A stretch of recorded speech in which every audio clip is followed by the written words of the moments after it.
घोर अन्याय है। 5 साल अगर आप जेल में रह चुके हैं और आपका ट्रायल अभी शुरू भी नहीं हुआ और ट्रायल शुरू होने या ख़त्म होने के कोई आसार भी नहीं है, रूल ये है कि ऐसे केसेस में बेल दे दी जाएगी। लेकिन अनफॉर्चुनेटली सुप्रीम कोर्ट ने इस केस में ये नहीं माना।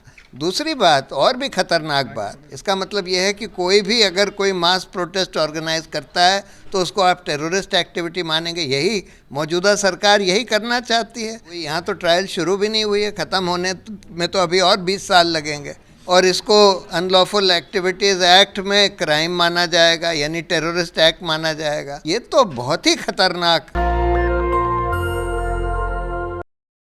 सर, उमर खालिद के मामले में जमानत देने से मना कर दिया गया और 1 साल बाद अब वो जमानत के लिए याचिका लगा पाएंगे। कितना इनजस्टिस देखते हैं, क्योंकि लोग कह रहे हैं कि ये लगभग इनजस्टिस ही है और अगले ही दिन सेम तरीके के मामले में सुप्रीम कोर्ट ने एक व्यक्ति को जमानत दे दी।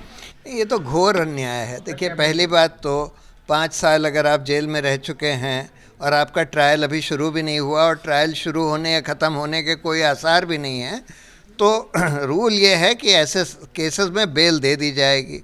लेकिन अनफॉर्चुनेटली सुप्रीम कोर्ट ने इस केस में ये नहीं माना।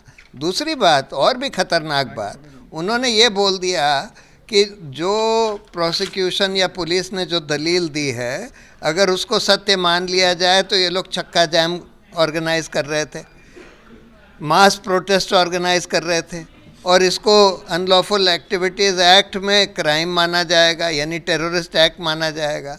ये तो बहुत ही खतरनाक। इसका मतलब ये है कि कोई भी अगर कोई मास प्रोटेस्ट ऑर्गेनाइज करता है तो उसको आप टेररिस्ट एक्टिविटी मानेंगे। यही मौजूदा सरकार यही करना चाहती है कि सारा डिसेंट, सारे प्रोटेस्ट सबको रोक दे और सबको इस आधार पर रोक दे कि भाई ये टेररिस्ट एक्टिविटी मानी जाएगी। तो ये तो बहुत खतरनाक है। सर, इस फैसले के बाद आर्टिकल 21 भी प्रिवेल नहीं कर पाएगा बेल मांगने के आधार पे, तो क्या ये भी घंटी देखेंगे? नहीं, ऐसा नहीं। देखिए, ये फैसला जो है मेरी राय में जो लार्जर बेंच के फैसले हैं इन इश्यूज़ पर बेल के मामले में, उनके खिलाफ है। देयरफॉर इस फैसले को रिव्यू होना पड़ेगा।